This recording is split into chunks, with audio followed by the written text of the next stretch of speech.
akan kita mulai. Baik, Assalamualaikum warahmatullahi wabarakatuh. Waalaikumsalam warahmatullahi wabarakatuh. Alhamdulillahirabbil alamin. Wassalatu wassalamu fil anbiya'i wal mursalin wa ala alihi wa sahbihi ajma'in, amma ba'du. Asyhadu an la ilaha illallah wahdahu la syarikalah wa asyhadu anna Muhammadar Rasulullah. Allahumma sholli ala Muhammad wa ala ali Muhammad. La haula wa la quwata illa billahil aliyyil azim. Rabbi shrah li sadri wa yassir li amri wahlul 'uqdatam min lisani yafqahu qawli. Qala ta'ala fi kitabil karim, a'udzu billahi minasyaitonir rajim. Bismillahirrahmanirrahim. Wa ta'ala rabbukum la in syakartum la azidannakum wa la in kafartum inna adzabi lasyadid. Al-ayat 1. Baik, alhamdulillahirabbil alamin.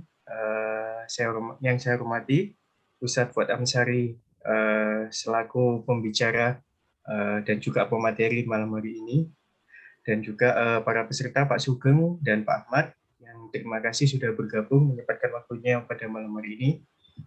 Tak lupa kita menjadikan rasa syukur kita yang nikmat kita atas karunia yang sudah diberikan kesehatan kita, walaupun kita jarak jauh kita tetap bisa bersilaturahmi, bisa ngaji bareng ya pada malam hari ini. Dan tak lupa salat serta salam kita aturkan kepada junjungan kita, baginda kita, panglima kita, Rasulullah SAW, yang telah menuntut kita hingga kita bisa merasakan imannya iman dan iman Islam. Baik, kepada Bapak-Bapak sekalian, Ibu sekalian, untuk menambah keberkahan pertemuan kita di malam hari ini, ngaji kita di malam hari ini, kita awali dulu dengan membaca Al-Basmalah bersama-sama. Bismillahirrahmanirrahim. Baik, bismillahirrahmanirrahim.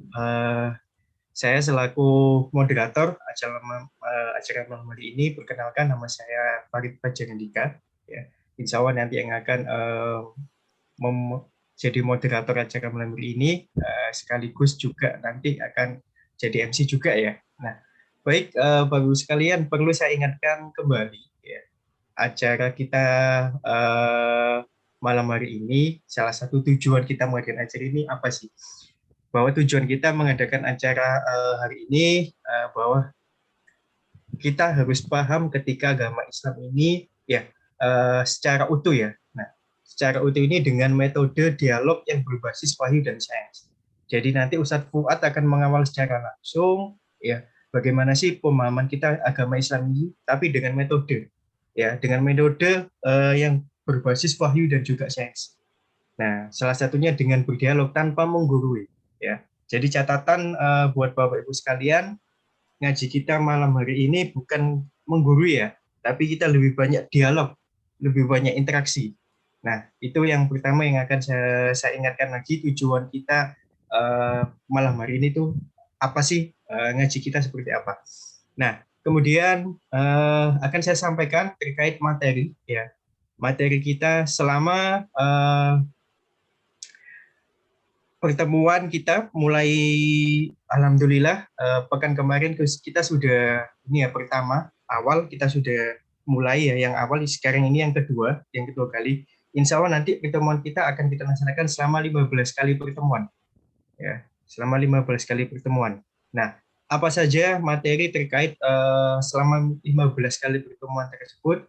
Nah, akan saya sampaikan. Jadi yang pertama ya, terkait materi delegitimasi pluralisme oleh tauhid. Ya. Kemudian materi ini terkait dengan materi keimanan ya. Kemudian yang kedua tetap dengan materi keimanan, yaitu penguatan iman dengan wirid ya, bukan mantra ya. Nah, itu yang kedua. Kemudian yang ketiga, keimanan melalui tawakal dan ketaatan yang utuh. Nah, ini materi poin ketika nanti kita yang berbasis keimanan. Nah, insya Allah nanti akan langsung disampaikan oleh Ustadz Fuad. Nah, kemudian terkait ritual ya, ibadah. Nah, yang kedua yaitu ada prinsip ritual terkait sholat wajib dan sunnah dengan menghindarkan dari bid'ah. Kemudian yang kedua, prinsip ritual puasa, zakat, dan haji. Kemudian yang ketiga, yaitu terkait prinsip akhlakul karimah. Nah, kemudian materi yang ketiga, ini kita lebih ngomong ini ya, dakwah mulai dari keluarga kita, ya organisasi itu organisasi Islam dan organisasi dalam berislam secara politik. Nah, itu salah satu di materi ketiga ini. Yang pertama yaitu bagaimana sih prinsip membangun keluarga yang sakinah mawaddah warahmah. Nah, kemudian yang kedua prinsip berorganisasi Islam dan yang ketiga prinsip berislam politik. Nah, kemudian untuk materi yang keempat ya, ini mulai materi pertama sampai ketiga kita akan membahas bahwa Islam di Indonesia itu seperti apa. Ya, oke. Nah, ini kita lebih menggali lebih dalam tentang Islam yang ada di Indonesia itu seperti apa. Kemudian materi yang kelima ada 2 poin penting materi kelima yaitu Islam di negeri-negeri Muslim. Kemudian yang terakhir ya, materi kelima poin yang kedua yaitu Islam di negeri non Muslim. Nah, mungkin itu Bapak Ibu sekalian yang bisa saya sampaikan terkait materi kita. Ya, insya Allah pertemuan kita ada 15 kali pertemuan. Ya, mudah-mudahan Bapak Ibu sekalian bisa istiqomah ya mengikuti pertemuan kita mulai awal hingga akhir. Nah, itu yang bisa saya sampaikan Bapak Ibu sekalian terkait tujuan program kita ya, dan juga materi-materi yang akan disampaikan salah satunya oleh Ustadz Fuad Amsari. Dan juga pemateri ada juga nanti selain Pak Ustadz Fuad Amsari juga ada Pak Abdul Hakim dan juga Pak Zainuddin. Insya Allah nanti beliau juga akan mengisi beberapa materi di program kita setiap Sabtu malam ini. Baik, Bapak Ibu sekalian, langsung saja kita akan mendengarkan ya materi yang langsung disampaikan oleh Ustadz Fuad Amsari. Monggo, Ustadz Fuad, tafadhol. A'udzubillahi Bismillahirrahmanirrahim. Assalamualaikum warahmatullahi wabarakatuh. Waalaikumsalam warahmatullahi wabarakatuh. Alhamdulillahilladzi khalaqal mauta wal hayata liyabluwakum ayyukum ahsanu amala wa huwal azizul ghafur. Asyhadu an la ilaha illallah wa asyhadu anna Muhammadar Rasulullah. Allahumma salli ala Muhammad wa ala alihi wa sahbihi ajma'in, amma ba'du. Bapak-bapak sekalian, saudara moderator yang saya hormati, alhamdulillah kita sekarang masuk sesi yang kedua dari pembelajaran intisari Islam Kafah yang diselenggarakan oleh SIP. Yang pertama kemarin kita sudah membahas bahwa keimanan di dalam Islam itu tidak memungkinkan untuk kita bisa menerima pluralisme di dalam beragama. Ini saya ingin berikan penjelasan lebih rinci. Bahwa Islam itu diturunkan oleh Allah pada hakikatnya adalah suatu koreksi terhadap kepercayaan, keyakinan yang sedang berkembang di dalam suatu masyarakat. Jadi Islam itu diturunkan oleh Allah untuk koreksi. Jadi tidak mungkin bahwa kemudian terjadi faham pluralisme itu. Dan koreksi yang diberikan oleh Allah itu sangat jelas. Koreksi paling utama itu adalah mengenal Allah, mengenal pencipta alam semesta. Jangan sampai orang, manusia, keliru mengidentifikasi pencipta alam semesta itu. Saudara, kalau kita perhatikan bahwa sangat jelas sebelum Islam itu turun, manusia itu mempunyai keyakinan sudah, mempunyai Tuhan juga, mempunyai panutan, mempunyai tradisi, mempunyai kebiasaan. Disinilah kemudian Islam memberikan koreksi. Karena apa yang terjadi pada masyarakat manusia di era sebelum Islam itu hadir, sungguh merupakan masyarakat yang rusak, masyarakat yang sangat tidak diharapkan perilaku-perilaku mereka, sikap-sikap kemanusiaan mereka, peribadatan mereka, peradaban mereka. Yang sangat tergambar jelas sekali adalah kondisi Mekah sebelum Islam itu turun. Nah, coba kita perhatikan. Pada suatu kondisi peradaban yang seperti itu, datanglah kemudian Islam. Dan Islam datang dimulai dengan wahyu yang pertama. Dari wahyu pertama ini, kita bisa memahami apa itu gerangan yang baru dalam suatu masyarakat tentang Islam itu, tentang ajaran Islam itu. Dan ternyata mudah sekali kita bisa menelusuri dari sana. Sebetulnya Islam itu memberikan nilai apa yang penting, utama di dalam kehidupan manusia. Dan akhirnya membawa manusia dari kerusakan, dari keburukan kepada kebaikan, kesuksesan, hidup berperadaban. Ini yang esensinya dari misi Islam itu. Saya akan share sekarang, saudara, wahyu yang turun, dan kemudian saya berikan beberapa penjelasan untuk kita jadikan bahan diskusi nanti. Silakan nanti kita bicarakan berbagai macam yang terkait dengan keimanan ini. Sebentar saya akan proses.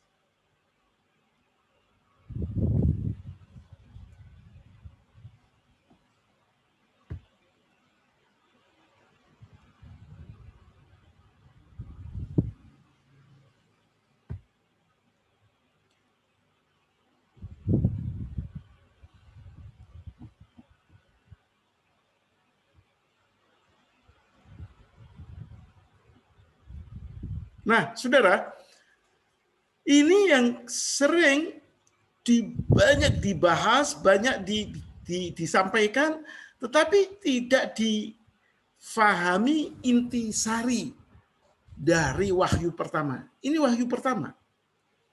Jadi sebelum ada apa-apa dari masyarakat itu, sebelum di dalamnya ada Islam, di sana ada Yahudi, sudah ada Nasrani, sudah ada Majusi, ada musyrikin dengan Tuhan-Tuhan mereka, dengan perilaku mereka, dengan kebiasaan mereka, tradisi mereka, peradaban mereka. Koreksi pertama dari Islam terhadap semua itu adalah al-alaq ini. Mari kita baca pelan-pelan surat Al-Alaq. Ini wahyu pertama. Saudara bisa membayangkan apa gerangan dari ajaran Islam yang utama untuk disampaikan kepada manusia. A'udzubillahi minasyaitonirrajim. Bismillahirrahmanirrahim. Iqra. Bismi rabbikal ladzi khalaq. Khalaqal insana min 'alaq. Iqra wa rabbukal akram. Alladzi 'allama bil qalam. 'Allamal insana ma lam ya'lam. Kalau saudara sering membaca sejarah Nabi, maka saudara mesti tahu bahwa surat Al-Alaq 1-5 ini turun di Gua Hira. Di waktu Rasulullah sedang berkontemplasi melihat kerusaknya manusia dan masyarakat di Mekah dan di sekitarnya. Rasulullah sebelum menjadi Rasul adalah Muhammad bin Abdullah, sedih melihat kondisi masyarakat yang rusak seperti itu. Bukan berarti Rasulullah itu orang yang miskin, orang yang terlantar. Tidak. Rasulullah pada saat itu adalah seorang yang kaya raya. Keluarganya itu diberitakan menguasai kekayaan sepertiga kota Mekah. Rasulullah pemuda sekitar umur 49 lebih,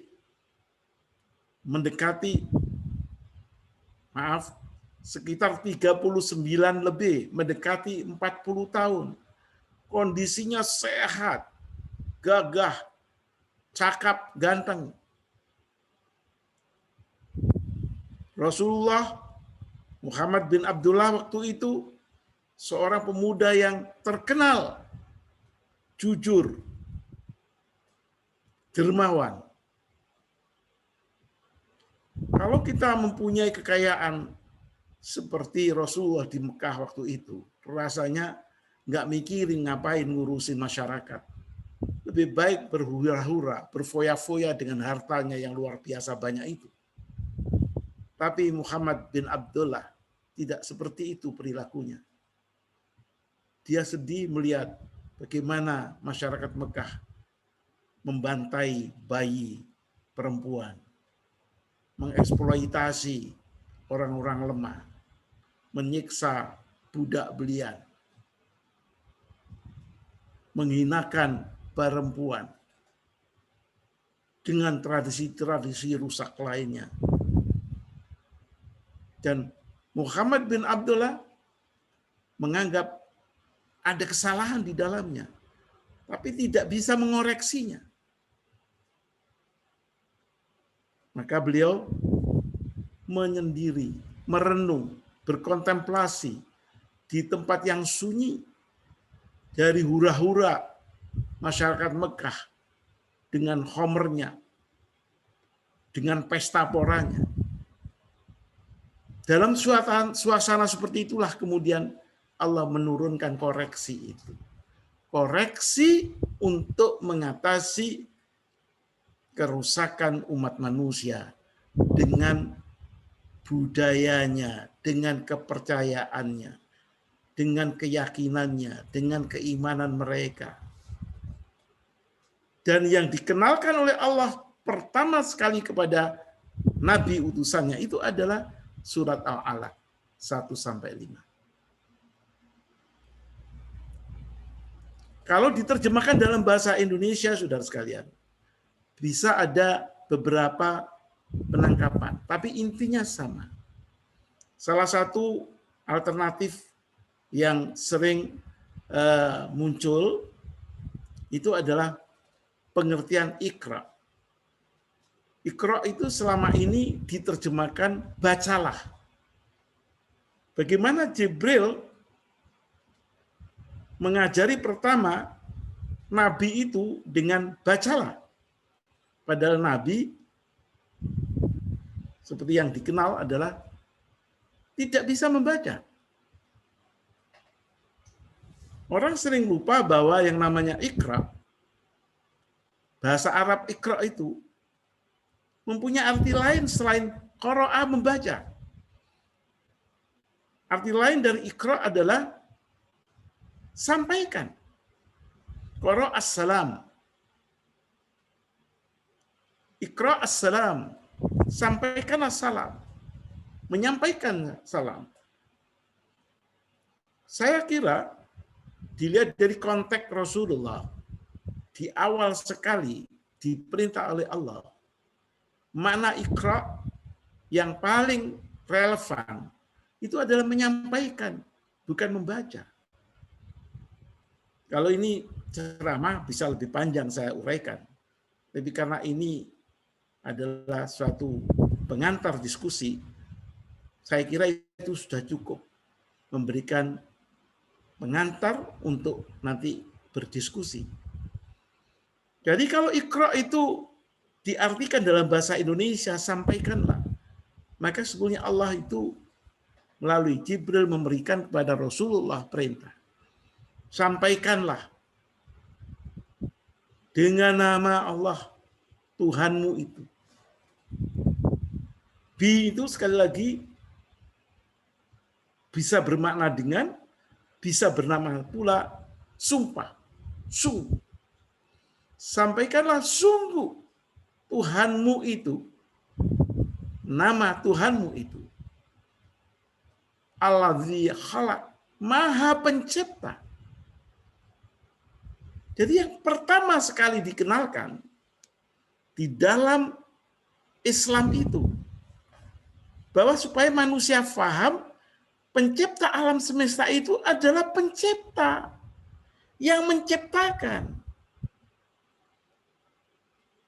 bukan yang diciptakan. Jadi Tuhan itu adalah pencipta. Iqra bismi rabbika alladzi khalaq. Jadi yang pertama sekali dikenalkan itulah, wahai Muhammad, kira-kira, sungguh Allah itu memberitahukan kamu untuk menyampaikan bahwa pencipta, Tuhanmu itu adalah pencipta. Menciptakan. Apa yang diciptakan? Di sini diinformasikan, mulailah dengan mencipta manusia. Pada waktu itu, saudara, tidak ada pengertian siapa yang mencipta manusia ini. Yang mereka tahu adalah bahwa di situ ada patung-patung, Lata, Uzza, dan segala macam. Bahkan ada yang manusia yang dinamakan Tuhan.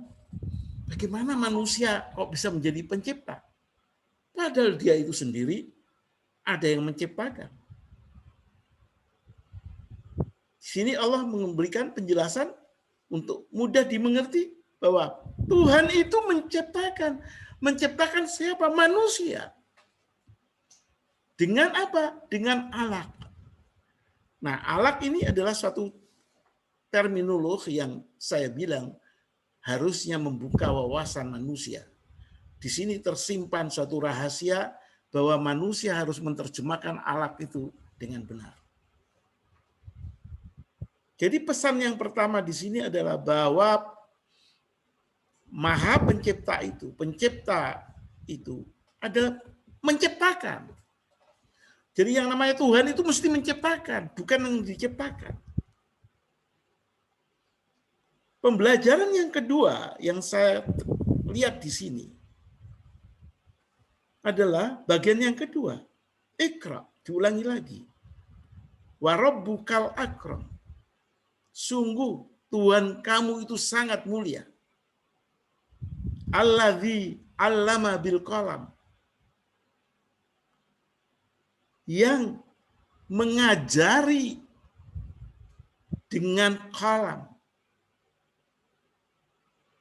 Jadi Tuhan Maha Pencipta itu, bagian yang kedua itu menyatakan bahwa Tuhan itu ngajarin dengan qalam. Kolamnya itu kemudian juga bisa dikembangkan lebih lanjut. Jadi kalau konteks wahyu dari Allah ke Rasulullah, kolam itu bisa menjadi wahyu. Kalau alaq tadi sedang dikaji lebih jauh, kolam juga bisa dikaji lebih jauh. Allamal insana ma lam ya'lam. Mengajari manusia apa-apa yang manusia belum tahu. Saudara sekalian, bayangkan loh, itu wahyu pertama di tengah peradaban manusia yang rusak, yang tidak ngerti apa-apa mengenai masalah penciptaan alam semesta. Bahkan tidak mengenal Tuhan dengan benar. Maka Allah memberikan wahyu yang pertama, dan ini adalah awal dari Islam itu sendiri. Awal dari iman itu sendiri. Dari sinilah yang kemudian bergerak merubah kondisi umat manusia itu. Baik sebagai pribadi, baik sebagai keluarga, baik sebagai masyarakat, baik sebagai satu kumpulan umat manusia yang lebih luas. Jadi ada dua pelajaran, saudara, dari wahyu pertama. Nomor satu, Allah mengajarkan bahwa Maha Pencipta Allah itu adalah menciptakan. Yang diciptakan antara lain, yang paling kunci di sini adalah menciptakan manusia. Jadi kalau ada sesuatu yang bukan menciptakan manusia, pasti bukan Tuhan. Itu kasarnya.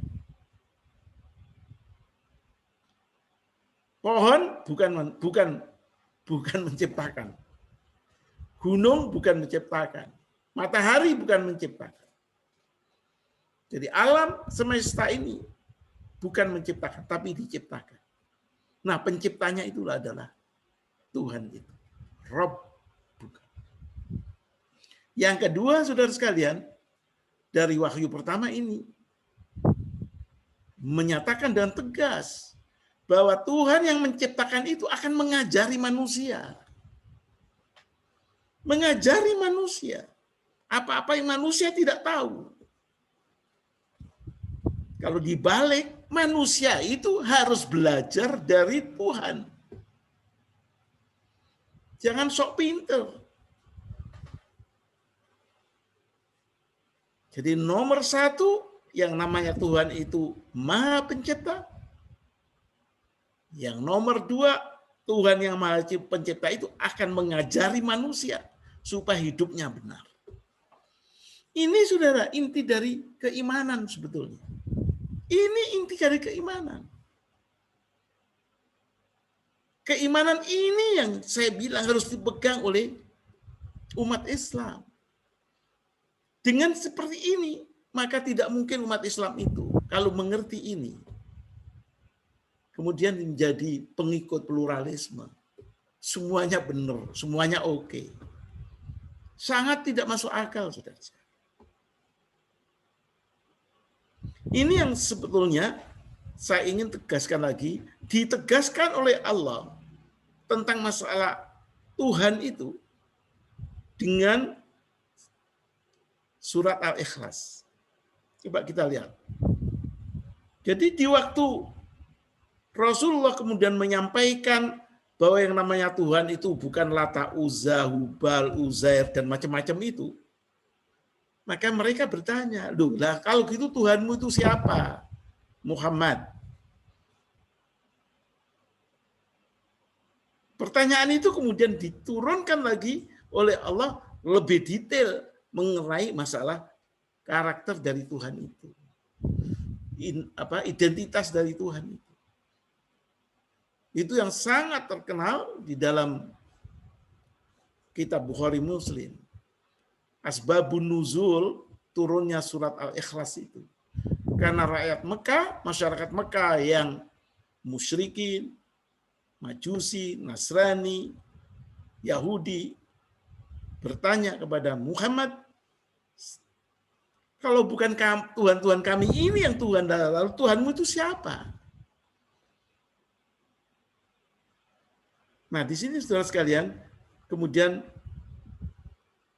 turun surat Al-Ikhlas itu.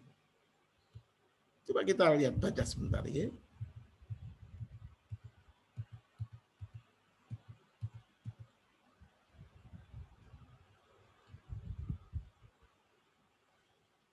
Mati ya.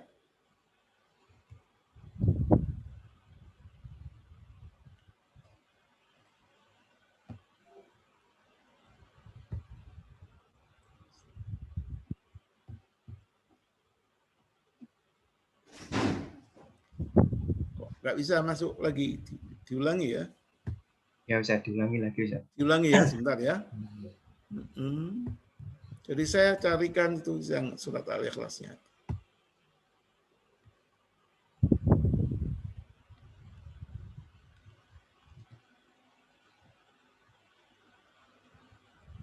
Terakhir Pak, Al-Ikhlasnya.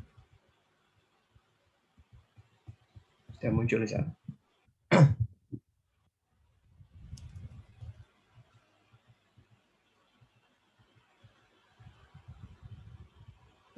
Nah, ini dia. Nah, ini keluar surat Al-Ikhlas 1 sampai 4. Ini identitas Tuhan. Tuhannya orang Islam, Tuhannya yang dikenalkan oleh pencipta itu pada manusia. Pada waktu musyrikin Mekah yang punya Tuhan begitu macam-macam itu bertanya pada Muhammad bin Abdullah, Tuhanmu itu siapa Muhammad? Bagaimana? Maka turunlah ini wahyu. Bismillahirrahmanirrahim. Qul huwallahu ahad. Bahwa Tuhan yang namanya Tuhan itu Allah satu. Dia itu Allah. Qul katakanlah dia Tuhan itu Allah ahad, satu, tunggal. Enggak banyak, enggak mungkin lah. Allah itu samad. Tempat semua ciptaannya alam semesta itu bergantung. Lam yalid walam yulad. Dia tidak punya anak dan tidak punya bapak ibu, tidak diperanakkan. Yalid itu anak, yulad itu diperanakkan. Walam yakul lahu, dan tidak ada sesuatu apapun baginya yang menyamai, kufu, sama. Tidak ada satupun yang bisa menyamainya. Itu yang namanya Tuhan yang benar, saudara. Itu keimanan yang benar. Itu koreksi. Pasti ini koreksi lah. Bukan itu mobil, itu adalah kereta kuda. Nah, gitu. Bukan itu mobil, itu adalah kapal. Nah, gitu. Itu kira-kira begitu. Ini inti dari keimanan, saudara sekalian.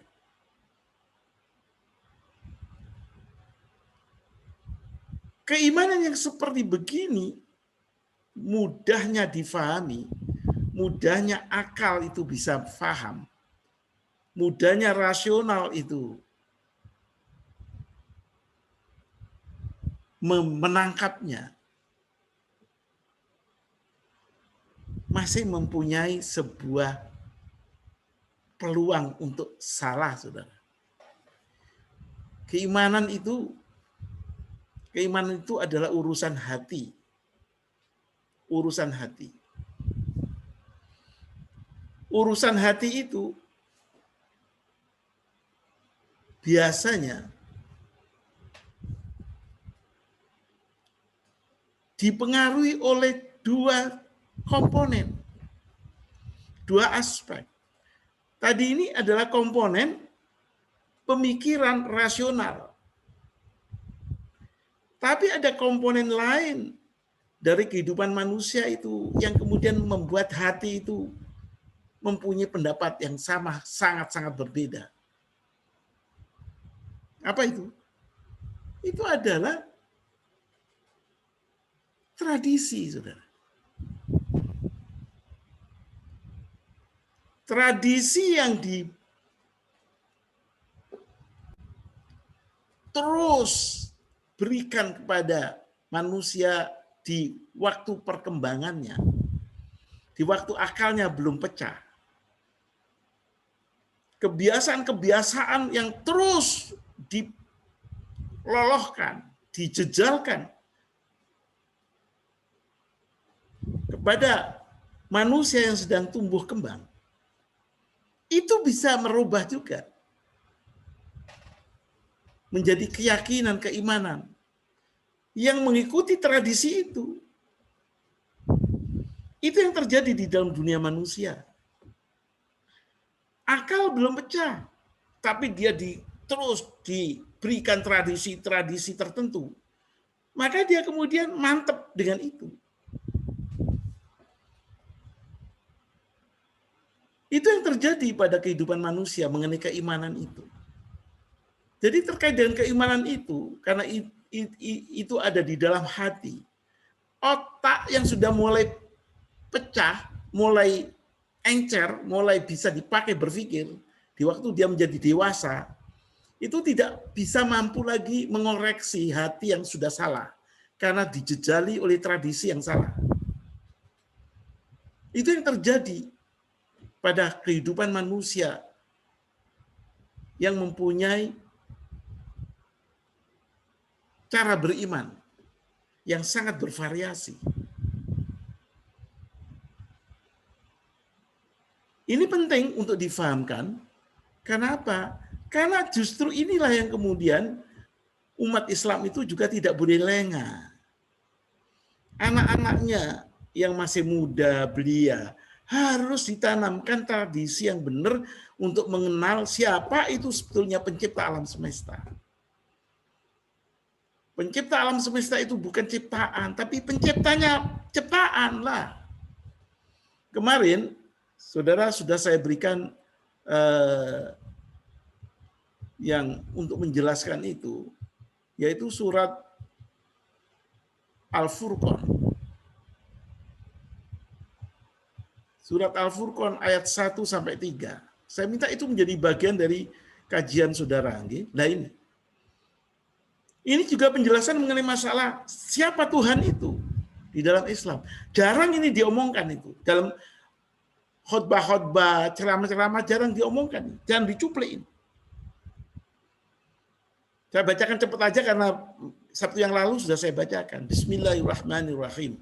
Tabarakalladzi nazzala al-furqana ala abdihi liyakuna lil alamina nusura.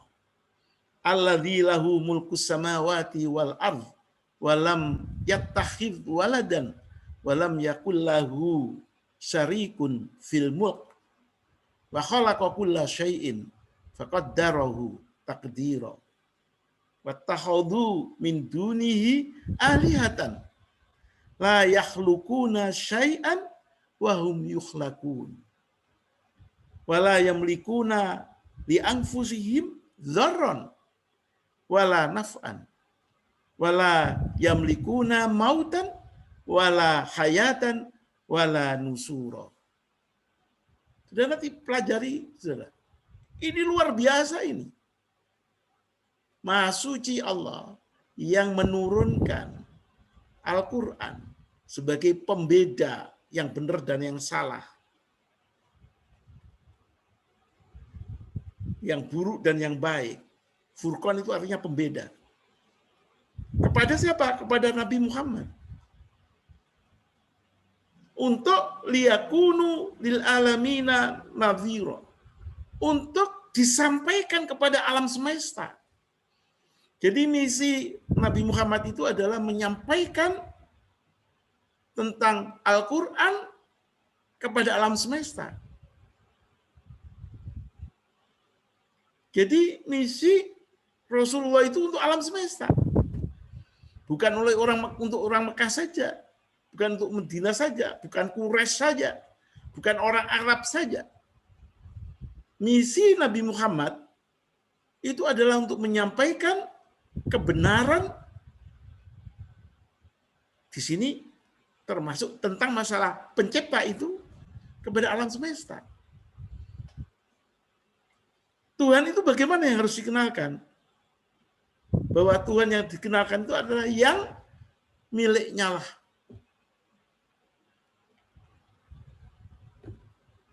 Alam semesta, kerajaan langit dan kerajaan bumi. Miliknya, Tuhan itu memiliki kerajaan langit dan bumi. Mana ada Tuhan yang seperti itu? Walam yattakhidh waladan. Dan Tuhan itu sungguh tidak mengambil anak, tidak punya anak. Sungguh-sungguh lam itu sungguh tidak mengambil anak. Sekali lagi, itu Tuhan. Tuhan itu tidak punya anak. Walam yakul lahu, Tuhan itu adalah sesuatu yang gitu. Baginya tidak ada pesaing. Walam tidak akan ada pesaing sarikun fil mulki dalam semesta alam ini. Wa khalaqa kulla syai'in faqaddarahu taqdira.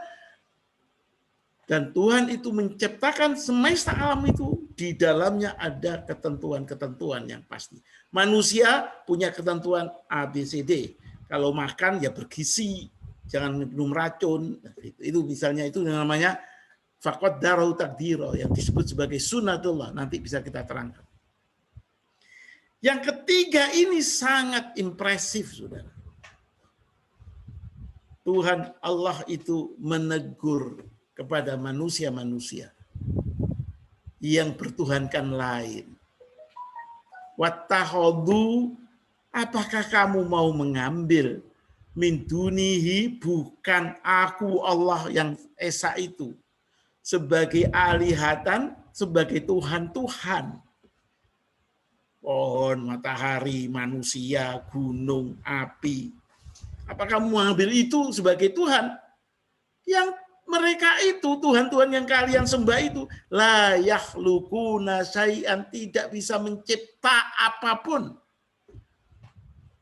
Bahkan wahum yukhlaqun, Tuhan-Tuhan itu diciptakan. Ini saudara inti iman itu di sini. Bahkan Tuhan yang kalian tuhankan itu, wala yakhluquna li anfusihim dzarra. Mereka tidak bisa mampu mengatasi kalau ada kesulitan, keburukan, ancaman pada dirinya, pada diri Tuhan itu. Bertuhankan apa? Pohon, datang orang menggergaji, jatuh itu. Gak mampu dia untuk mengatasinya.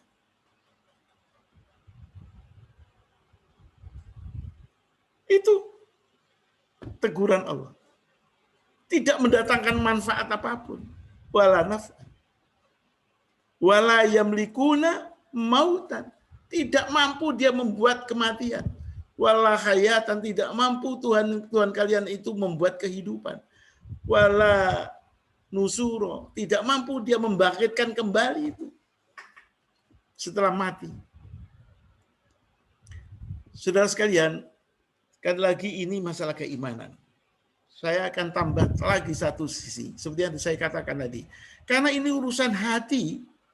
Urusan hati itu bisa dipengaruhi oleh tradisi yang dijejelkan pada manusia itu pada waktu dia masih berkembang. Otaknya belum pecah, otaknya belum terpakai.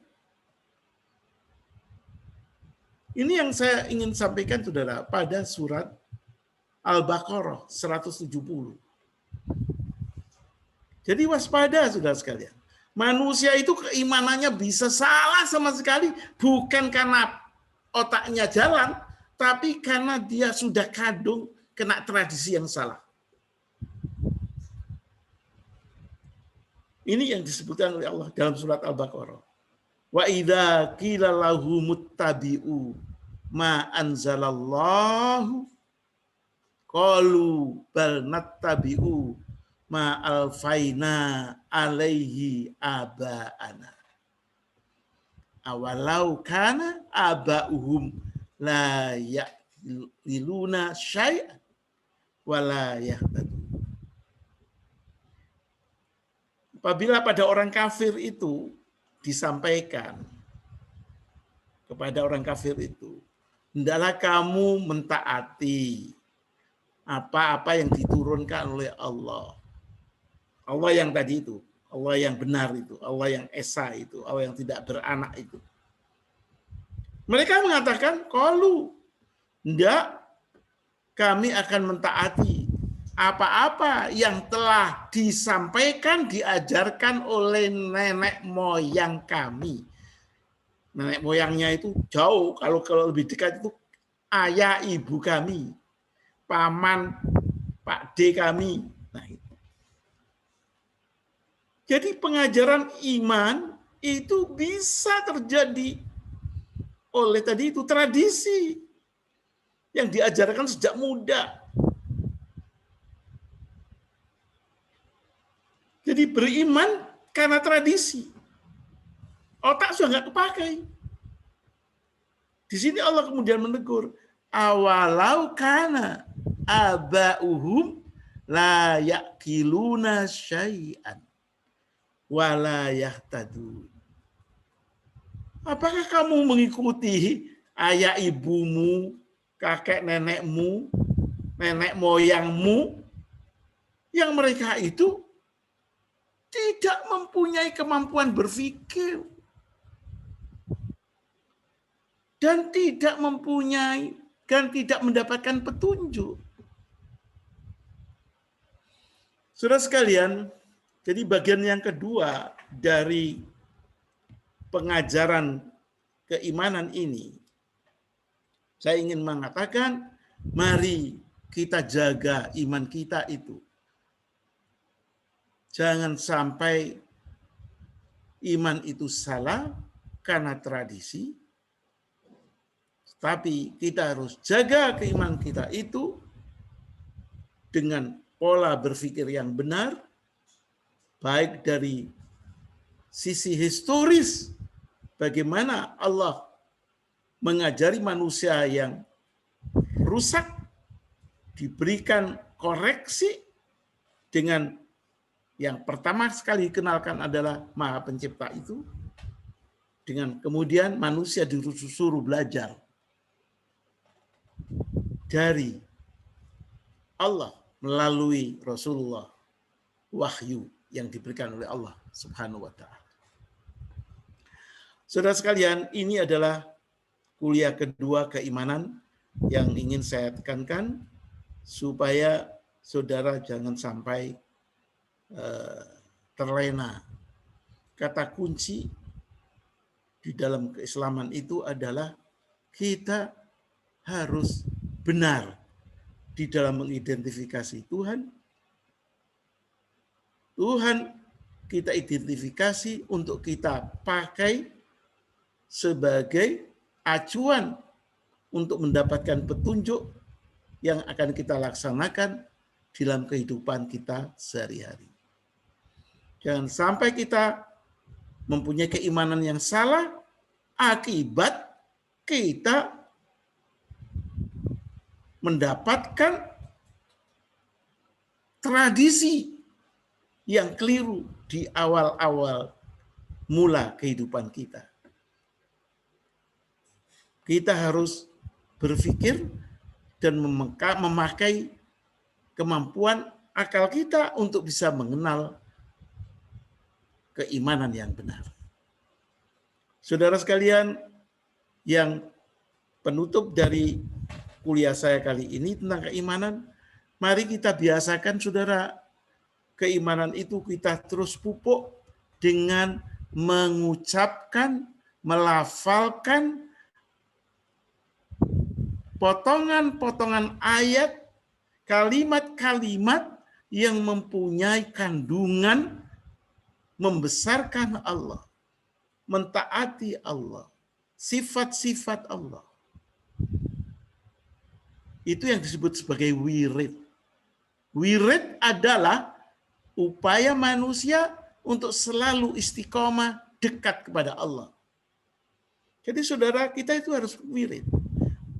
Salat dengan membaca Al-Fatihah, dengan segala bacaan di dalam salat itu, di dalamnya banyak mengandung wirid-wirid. Al-Fatihah itu sendiri wirid. Mendekatkan kita kepada Allah. Catatannya kita harus tahu makna dari Al-Fatihah. Jangan sampai kita membuat atau melakukan sesuatu yang sangat tidak kita mengerti, terus kita mengulangi tanpa mengerti, dengan berharap itu bisa mendekatkan diri pada Allah. Susah, saudara. Mending saudara hanya ngomong Allah, Allah, Allah. Kemudian saudara mengucapkan la ilaha illallah, la ilaha illallah, la ilaha illallah. Saudara juga mengucapkan Allahu Akbar, Allahu Akbar. Saudara juga biasakan mengucapkan Allahu Ahad, Allahu Ahad, Allahu Ahad. Itu yang Allahu Ahad itu yang disampaikan, yang diucapkan Bilal di tengah penyiksaan dia, di tengah matahari terik. Allahu Ahad, Allahu Ahad, Allahu Ahad. Bisa juga Allahus Samad, Allahus Samad, Allahus Samad. Allah lam yalid wa lam yulad. walam yakul lahu kufuwan. Kalau saudara mengucapkan itu berkali-kali, tapi masukkan ke dalam hati. Tidak perlu banyak. Sesering mungkin di waktu-waktu sedang kosong. Itu wirid itu namanya.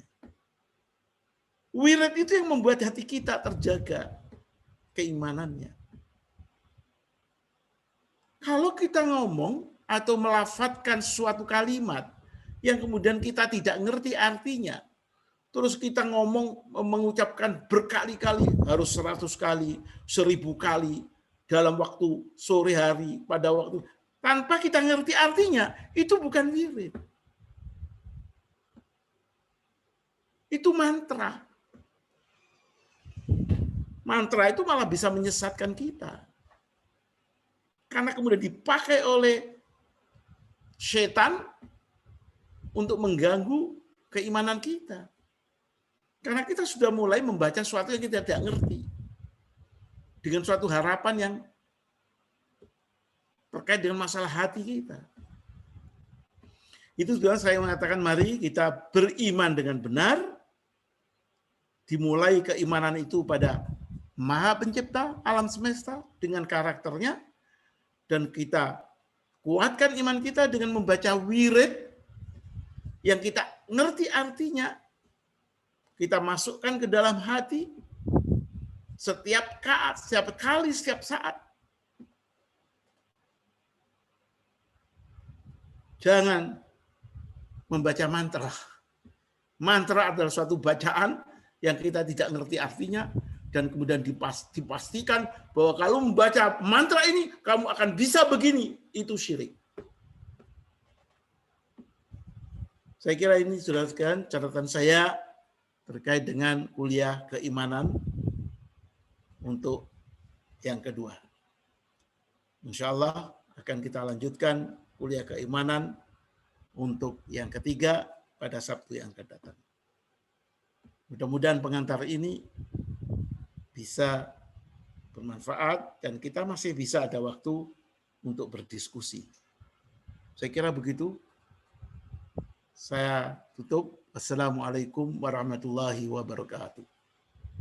Waalaikumsalam warahmatullahi wabarakatuh. Baik, matur nuwun Ustaz Fuad atas penyampaian materi ini tentang keimanan dengan benar dan konsisten. Salah satu submateri kita yaitu malam hari ini penguatan iman dengan wirid, bukan dengan mantra. Jadi yang saya petik ya, bagaimana tadi Ustaz Fuad juga sudah memaparkan di Al-Quran surat Al-Alaq dan juga di Al-Ikhlas dan juga di surat Al-Baqarah 170 bahwa ada 2 poin penting ya di surat Al-Alaq, bahwa 2 poin itu bahwa Allah telah mengajarkan kepada kita semua bahwa Allah itu Maha Pencipta, ya, bahwa alam semesta ini itu diciptakan oleh Allah Subhanahu Wa Taala, bukan malah alam semesta ini menciptakan, tapi Allah menciptakan semua yang ada di alam semesta ini. Dan yang kedua bahwa Tuhan itu akan mengajari manusia itu sendiri, ya, bukan malah manusia yang akan mengajari manusia lain atau siapapun ya, bahwa Allah sudah menentukan bahwa di surat Al-Alaq bahwa Tuhan, bahwa Allah itu akan mengajari manusia itu sendiri dengan kalam-kalam Allah. Dan kalau kita ngomong terkait keyakinan, itu hati itu adalah hal utama. Nah, ketika ngomong hati, salah satu poin yang sudah disampaikan Ustaz Fuad bahwa tradisi itu yang menjadi poin yang menjadi penentu terkait keyakinan. Karena dengan tradisi yang ketika otak kita berkembang, setiap hari kita dijali dengan tradisi itu akan membentuk sebuah keyakinan atau keimanan orang itu sendiri. Baik, Bapak Ibu sekalian, alhamdulillah itu tadi poin-poin penting yang bisa saya rangkum ya untuk materi tentang keimanan di program online ngaji kita ya yang diselenggarakan oleh SIP Syarikat Islam Politik dengan ini ya program kita yaitu pembelajaran intisari berislam kafah. Baik Bapak Ibu sekalian, akan kita buka diskusi atau sharing ya, karena pembelajaran kita ini bukan menggurui tapi kita lebih diskusi, tapi dengan berbasis wahyu dan sains. Baik, silakan Bapak Ibu sekalian, mungkin akan ada yang didiskusikan, monggo. Mungkin Pak Ahmad atau Pak Sugeng, silakan. Terkait yang tadi materi sudah disampaikan oleh Ustaz Fuad. Monggo, silakan.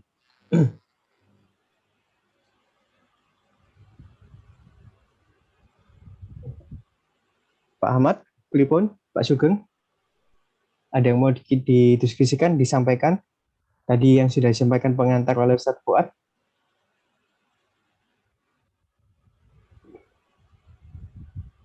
Oh, ini di chat saya buka dulu ya. Tradisi bagaimana saat ini? Ini Ustaz Fuad, Pak Sugeng nanya di chat ya. Tradisi bagaimana saat ini? Ini maksudnya tradisi yang sudah dilakukan saat ini gitu ya Pak Sugeng ya? Halo? Oh, oke, untuk memberikan pencerahan yang benar. Oke, jadi ini Ustaz Fuad, Pak Sugeng coba tanya ya di chat ya, untuk memberikan pencerahan Islam yang benar dengan kondisi tradisi saat ini, itu seperti apa? Bagaimana Ustaz, untuk memberikan pencerahan terhadap umat ini? Nah, karena umat di sini malah ingin mempertahankan tradisinya. Nah, itu sih kondisi umat kita saat ini seperti itu. Nah, mungkin Ustaz Fuad ini yang ditanyakan Ustaz Pak Sugeng. Jadi kondisi umat kita saat ini dia benar-benar mempertahankan tradisi ya. Oke. Nah, itu bagaimana sih caranya kita bisa memberikan pencerahan terhadap umat. Itu Ustaz Fuad Ya, yang baiklah. Saya kira ditanyakan oleh Ustaz pertanyaannya Pak Sugeng. Sugeng ini sangat tepat ini. Eh, jadi seperti saya katakan tadi bahwa tradisi ini bisa menguatkan kita, tapi bisa menyesatkan kita. Itu jangan sampai kita lupa. Jadi saya ingin mengatakan bahwa kita harus membangun tradisi yang benar. Dan benar di dalam Islam itu adalah bertuhankan Allah Subhanahu wa taala dengan segala macam sifat-sifatnya, jangan mentuhankan yang lain yang sangat tidak masuk akal gitu. Jadi begini, di waktu kita sudah mulai dewasa, di waktu kita sudah mulai bisa mempunyai kemampuan untuk berpikir, maka kita harus mengembangkan tradisi yang sangat rasional. Jangan tradisi dogmatis. Kita sering terbawa suatu tradisi dogmatis karena memang terbawa tradisi di waktu kita sejak kecil, sebelum kita bisa berpikir. Jadi kalau umat Islam selalu mengajari generasi mudanya dengan tradisi-tradisi yang salah, misalnya tradisi pluralisme lah, diajarkan dari awal, anak kecil, ya otomatislah dia kemudian tidak lagi mempunyai keimanan yang benar. Dan itu yang saya khawatir, ada upaya-upaya seperti itu untuk orang Islam. Upaya untuk kemudian memahami keimanan itu dengan sangat-sangat tidak rasional. Pengajaran yang seperti ini bagi generasi muda yang sudah akalnya jalan, itu harus kita kembangkan menjadi tradisi. Sedangkan untuk pengajaran masih generasi awal, remaja, anak-anak, nah itu kuncinya adalah jangan sampai mereka dijejali pemikiran-pemikiran yang salah tentang Allah Maha Pencipta dan tuntunan Allah Maha Pencipta. Saya bilang misalnya begini, Allah kan mengajari kita untuk supaya berpikir. Afala tatafakkarun, afala ta'qilun. Tapi kemudian kita berikan kepada mereka tradisi-tradisi untuk tidak memakai akal. Dogmatik.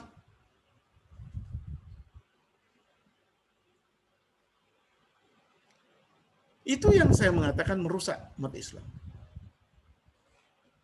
Saya kira itu catatan saya mungkin ya Pak Farid untuk menjawab. Pak Sugeng. Artinya dengan ini kita bisa memahami kenapa suatu society itu bisa rusak, masyarakat itu bisa rusak, individu manusia itu keimanannya bisa salah. Dan dengan keimanan yang salah itu dia pertahankan sampai dia mau mati, walaupun dia sudah punya gelar intelektual, sak deret. Jangan lupa iman itu adalah hati. Jadi kalau hatinya sudah salah, karena kena tradisi yang salah pada waktu dia masih muda, otaknya tidak dipakai untuk memecahkan itu, maka otomatis sampai kapanpun dia tidak akan tercerahkan.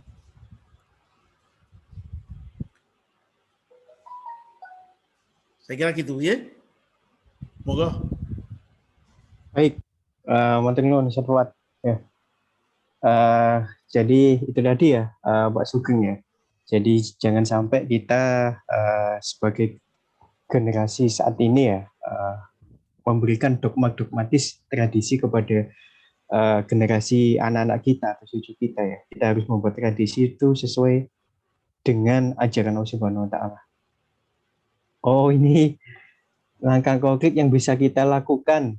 Mungkin tadi sudah terjawab ya Pak Sugeng ya oleh Ustaz Fuad ya. Jadi langkahnya ketika kita sudah dewasa kita harus tahu ya bagaimana jangan sampai tradisi dogma yang mungkin kita sudah diberikan oleh para pendahulu kita atau nenek moyang kita harus bisa berpikir. Makanya Al-Quran mengajarkan kita bahwa kita harus berpikir. Nah, itu menjadi catatan penting untuk bagaimana kita ngomong tentang keyakinan ya, tentang hati tadi ya. Baik, itu Bapak Ibu sekalian. Jadi mungkin ini Ustadz Fuad, ini Ustadz Sugeng, alhamdulillah mengucapkan terima kasih ya atas langkah-langkah yang tadi Ustadz Fuad sudah sampaikan ya. Mudah-mudahan itu menjadi pencerahan untuk kita semua ya. Bagaimana memang kondisi umat kita seperti saat ini benar-benar mempertahankan tradisi ya dari mungkin para pendahulunya atau mbah-mbahnya atau nenek moyangnya. Mudah-mudahan ini tadi jangan sampai tradisi dogmatis ini merusak anak cucu kita nanti ya. Baik, Bapak Ibu sekalian, perlu saya sampaikan lagi, insya Allah program online kita ini tentang bagi pembelajaran intisari berislam Kafa yang diadakan oleh Syarikat Islam Politik, insya Allah akan kita laksanakan setiap hari Sabtu pada jam 8 malam, insya Allah sampai jam 9 ya. Nah, untuk sesi berikutnya, pertemuan berikutnya tetap dengan materi poin keimanan ya. Untuk submaterinya yaitu keimanan melalui tawakal dan ketaatan yang utuh. Yang insya Allah akan disampaikan oleh pematerinya yaitu Ustadz Fuad Amsari. Ya, insya Allah Ustadz Fuad Amsari pekan depan yang akan menyampaikan materi tentang keimanan melalui tawakal dan ketaatan yang utuh. Ya. Dan bagi Bapak-Ibu sekalian, insya Allah nanti selama panjenengan ikut istiqomah dalam pembelajaran online kita, kuliah online kita ini selama 15 kali atau minimal 10 kali insya Allah akan mendapat sertifikat. Mungkin itu yang bisa saya sampaikan. Mudah-mudahan untuk pekan depan kita bisa bersilaturahmi lagi, bisa ngaji bareng lagi dalam kuliah online kita. Ya, semua bisa diberikan kesehatan. Mungkin kalau ada saudara, sanak famili atau handai taulan, mungkin bisa diinfokan informasi ini. Ya, menjadi amal jari panjenengan semua, insya Allah kalau kita menyebarkan kebaikan dan juga menambah ilmu, insya Allah menjadi amal jari panjenengan semua. Baik, itu dari saya. Mungkin Ustadz Fuad ada yang mau disampaikan lagi Ustadz? Atau cukup? Ya, alhamdulillah sudah cukup. Jadi begini, cukup, Ustadz. Mungkin tambahan saya, insya Allah ya kuliah-kuliah ini 1-15 nanti, kita tetap punya rekamannya, dan rekaman itu nanti bisa dibaca. Jadi perkuliahan ini insya Allah akan dibaca atau diambil atau dipelajari oleh mereka-mereka yang walaupun pada saat ini tidak hadir, tidak ada masalah. Jadi ini satu bagian dari pembelajaran dari SIP untuk umat Islam di Indonesia mengenai masalah intisari Islam Kafah. Jadi saya kira gitu. Jadi ini tetap merupakan satu proses pembelajaran yang nanti di YouTube-kan, akhirnya bisa dibaca oleh semua orang yang berminat. Karena itu tidak harus panjang-panjang ini, Pak Farid. ya. Ya. Maksimum 1 jam sudah kita selesai. Baik, Ustadz, alhamdulillah. Baik, insya Allah kuliah kita ini akan bisa disaksikan di YouTube ya, di channelnya Syarikat Islam Politik. Insya Allah nanti. Syarikat Ya, sip. Islam Politik. Syarikat Islam Politik, sip ya. Oke, insya Allah nanti bisa disaksikan di channel YouTube-nya. Ya, baik. channel YouTube Syarikat Islam Politik. Oke, Ya, Syarikat Islam Politik. Ya. Jadi channelnya channel Syarikat Islam Politik. Nanti akan muncul rekaman-rekaman dari program kita. Untuk yang kemarin sudah diupload di YouTube, Ustadz Fuad. Masih belum itu ini? Belum tahu saya. Nanti saya iya, siap Ustadz. Ya, baik Ustadz. Ya. Ini diinfokan semuanya, jangan khawatir. Insya Allah setiap materi per pekan ini akan kita upload di channel YouTube Syarikat Islam Politik. Ya. Baik, itu dari saya. Mudah-mudahan apa yang kita pelajari malam ini bisa menjadi barokah ya kita bagi kita semua. Amin. Baik, kita akhiri dengan bacaan Alhamdulillah bersama-sama. Alhamdulillahirabbil alamin. Dan kita simulasikan dengan doa kafaratul majelis. Subhanakallahumma wa bihamdika astaghfiruka wa atubu ilaik. Baik, saya sebagai moderator dan juga MC mengucapkan terima kasih. Ya, mohon maaf kalau ada salah-salah kata. Mudah-mudahan apa yang kita pelajari malam ini bisa barokah buat kita semua. Amin amin rabbal alamin. Saya akhiri dulu. Ihdinas siratal mustaqim. Assalamualaikum warahmatullahi wabarakatuh. Waalaikumsalam warahmatullahi wabarakatuh.